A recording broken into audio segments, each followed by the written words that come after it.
Hi everyone, this is Dr. Nitin Chhoda, and in this training video I'm going to talk about how to avoid a huge tax bill from the IRS when you're working remotely.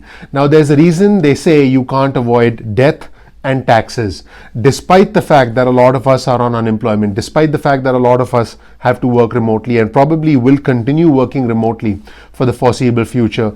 The IRS is going to want some portion of your income as taxes. That's just the way things are. In fact, there's a lot of variation between different states when it comes to taxation, and I went into a lot of detail about this in my previous training video on taxation, state level taxation when it comes to remote work. In this training video, I'll go into a little bit more detail, and I'm going to try and make it as easy to understand as possible because this is a complex subject, and I do want to let you know that I'm not an accountant. I'm creating this training because I'm a finance nerd when it comes to these topics, and I want to educate my subscribers. I want to give you a starting point so you have some basic information, and then you should get an accountant if you have specific questions, and you should talk to a local accountant who's well versed with state tax laws, both in the state where you live, that's considered your state of domicile, as well as the state where you work, which could be two different states depending on whether you're traveling for work or whether you relocated temporarily for work. So with that being said, I'm going to cover three things in this training video. The first is the concept of the tax nexus, which essentially is your affiliation with a state when it comes to tax obligations, and not just yours as a worker, but your employer has obligations within a state as well. I'll get into the concept of the tax nexus in a couple of minutes. The second concept is the cross-border variations and the state-specific variations between different states when it comes to taxing you as a remote worker. So you could be living in one state, but you could be working in a different state, and that could trigger cross-border requirements for you to report your taxes and to pay taxes and have in more than one state. So there's that as well. And number three, I'm going to talk about the winners and the losers with remote taxation. There could be some scenarios where you could essentially relocate to a state which has no income tax. For example, there's no income tax in 9 states across the country. 2 of them are Texas and Florida. If you do relocate to Texas and Florida, and depending on the state where you relocate from, you may or may not have to pay state taxes. It really depends on each individual situation. Once again, I do recommend you talk to an accountant. So before I get into the nuts and bolts of the video, if you're not an existing subscriber yet, please consider subscribing. Please enable notifications so you get an instant update from me for future videos, and also please click the like button. It really helps out the YouTube algorithm. That's all I ask for. So with that being said, let's go ahead and get started with the concept of the tax nexus. So what is a tax nexus? A tax nexus in accounting terms is basically a connection between the taxing jurisdiction, which is specifically the state, as well as the individual or the business who's required to pay taxes within that state. So essentially it's a relationship between the state and the worker or the employer, and there are a whole bunch of rules that are different for different states, which again is why I recommend that you talk to an accountant for specific questions. But again, a tax nexus is a connection between the state, which is the taxing jurisdiction, as well as the individual or the business paying the taxes. Now, if you're a small business or a company that's trying to determine whether you need to pay taxes in a specific state, the 3 things that you have to consider are property, payroll, and sales. Once again, that's property, payroll, and sales. Now, what does that mean? If you have an office location in more than one state, let's say your company has a location in New York, in New Jersey, in Pennsylvania, you essentially have a tax nexus in all 3 states. So you most likely will be required to pay taxes in all 3 states. Again, you need to talk to an accountant. I don't want any of my subscribers making a mistake and then having to pay interest and having to pay penalties, because the goal here is to give you some basic information and get you started. So again, property, payroll, and sales. So I talked about property. If you have locations in more than one state, then your company does have a tax nexus in more than one state. Let's talk about payroll. If your company has employees who not only work in one state but work in different states. So let's say your company has 500 employees, and let's say 400 of those employees are, let's just say, in the state of New York, and the company is based in New York with the headquarters in New York. But let's say 100 of those employees work in New Jersey, work in Pennsylvania, some work in Vermont. This means that the company now, by virtue of its payroll, by virtue of its salaries, by virtue of its W-2 employees, essentially has a nexus in all of those states, not just in New York, but also in New Jersey, also in Pennsylvania, also in Vermont in this example. So again, I talked about property, payroll, and sales. Let's say your company is selling stuff. Let's say you're an e-commerce company and you're selling shirts, for example. If you're selling shirts in different states, which you most likely are because you want to be able to sell across the country, you now have a tax nexus with different states all across the country. So that complicates the tax filing requirements, that complicates all of the paperwork that goes into it, and that's why it's important to know specifically what your tax nexus is, not only as a company but also importantly as a worker. Because if you're an individual who's working as a worker for a company, but let's say your state of domicile, which is where you live, what your primary residence is, let's say your state of domicile is New Jersey, but then let's say for whatever reason you relocated to Texas or to Florida. Keep in mind that New Jersey does have state income taxes, but Texas and Florida don't have state income taxes. So now the concept of tax nexus becomes a little bit more of a gray area and becomes a little bit more ambiguous, because now the question arises, hey, if you live in New Jersey but you move to Texas or to Florida to work, do you owe state income taxes in New Jersey? Do you owe state income taxes in Texas or Florida? The Texas and Florida component is easy because those states don't charge state income tax. But then now questions start to arise whether you owe taxes in the state in which you reside, in the state in which your state of domicile, when you relocate to a different state. So again, this opens a whole bunch of complexities. This opens up a whole bunch of gray areas, because when it comes to the concept of the tax nexus, there are two more sort of complicating factors. One, like I mentioned, is your state of domicile and your state of work, and the other is what's called as reciprocity between different states. Some states have these reciprocal arrangements with other states in the area, with other surrounding states. In other words, if you go from one state to another state and you pay taxes in the other state, that state could give you credit for the taxes you paid in the state of residence. So, there are a lot of variations here.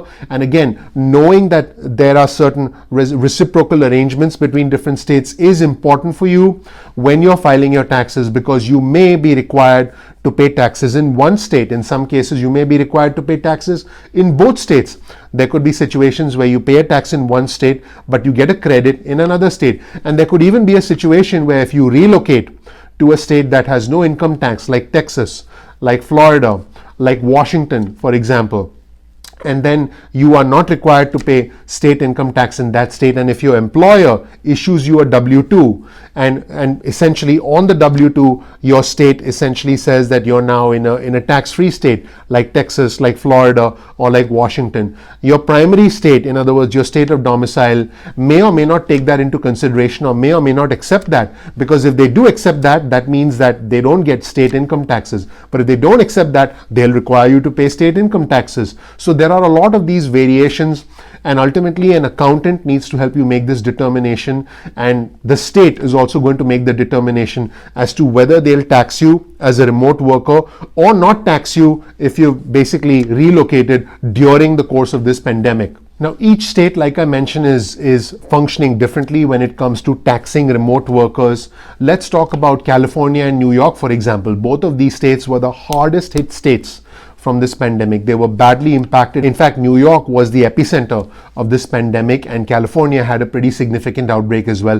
Thankfully, things are starting to get back to normal gradually in these two states. But because these states were so badly hit, they need money, and they need to be able to charge state income taxes, even to individuals, even to remote workers who are just passing by. So these states are definitely not going to provide any kind of relief when it comes to state income taxes, and they are going to collect, and they are going to want their state income taxes when you get income as a remote worker if you're working in those states. So that was California and that was New York. Let's talk about Texas and Florida. If you're working in Texas and Florida, those states don't have state income taxes. They never had state income taxes to begin with.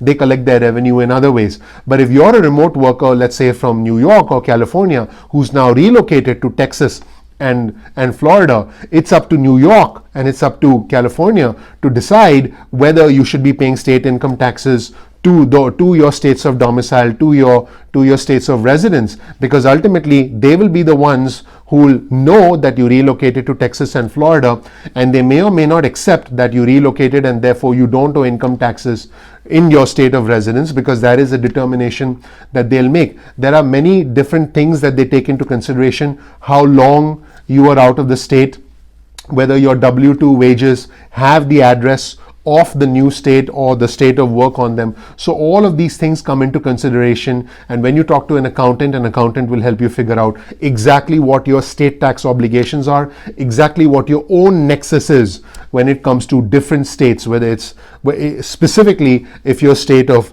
residence, in other words your state of domicile, is different from your state of work where you're working in the event that you've relocated. Now, generally you pay taxes in the state in which you work and you earn money. But now in the middle of this pandemic, since a lot of us have relocated and we're sort of essentially all over the country, now what states are going to do is they're going to establish a threshold, and if you exceed that threshold in terms of the amount of money you made while working in that state or the amount of time you spent living in that state, if you exceed that threshold, you will have a tax nexus with that state. You will have state tax filing, state tax reporting obligations in that state. You could be subject to tax withholdings. You could be subject to potential non-resident income tax filing. Again, that's potential non-resident income tax filing if you end up working in a different state other than your state of residence, and if you exceed the threshold for the amount of money you made while you were working in that state or the amount of time you spent working in that state. Now, if you're a cross-border worker, I do have some good news. Some states across the country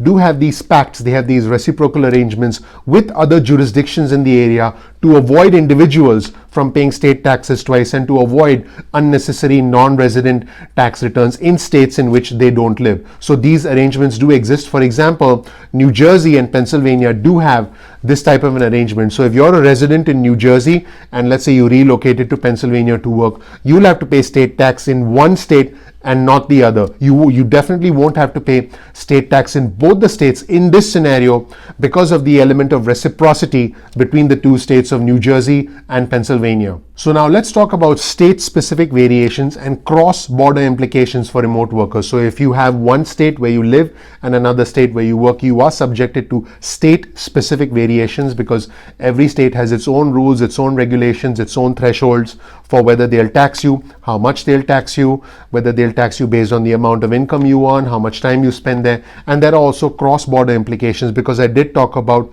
the reciprocal arrangements between different states. So let's say you're a resident of New York, but you worked from home in Connecticut for maybe 3 or 4 months. You now would be subjected to taxes in one state, and you could also potentially get a credit when you pay taxes in one state towards any obligations you may have in another state. So again, this is complex and it does vary from one state to another. Now there are 9 states across the country that have no income tax, no state income tax, but there are other states that are extremely aggressive about state taxes because they need the money. New York and California are 2 such examples because, like I mentioned earlier, they're really struggling with this pandemic. In fact, Governor Andrew Cuomo specifically said that unless the state of New York gets more federal money, the state of New York will actually charge out-of-state healthcare workers who came to the state of New York to help during the pandemic. Those individuals who came to help during the pandemic would be charged New York state taxes.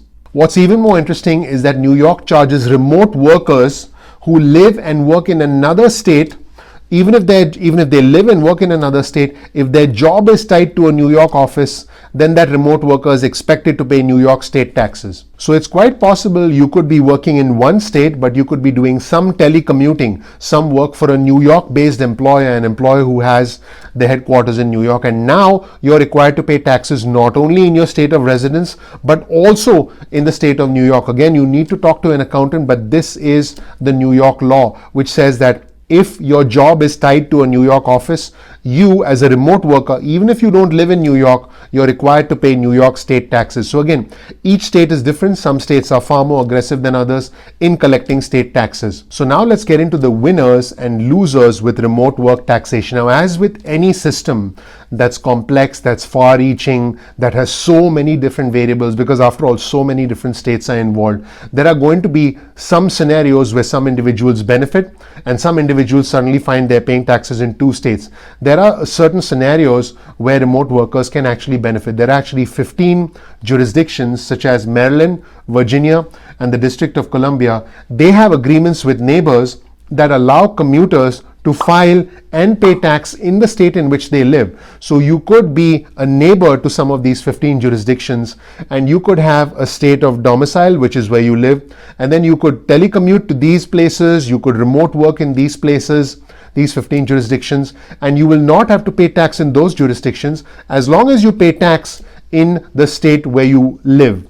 And a lot of this depends on the level of tax that you're paying in your home state as well as your work state. So let's say you have a situation where a California resident, and California state income tax rates are quite high. If you have a California resident who relocates to Texas or to Florida temporarily during this pandemic in order to be able to do some remote work from Texas or Florida. Let's say they relocated to that state for whatever reason. Now, even though Texas and Florida don't have state income tax, California is going to expect to collect state income tax. So now the question arises, are you required to pay state income tax in California if you've lived in, or if you temporarily relocated to Texas and to Florida? How long has your relocation been? How much work have you done in Texas and Florida? What is the extent of wages that you've earned in Texas and Florida?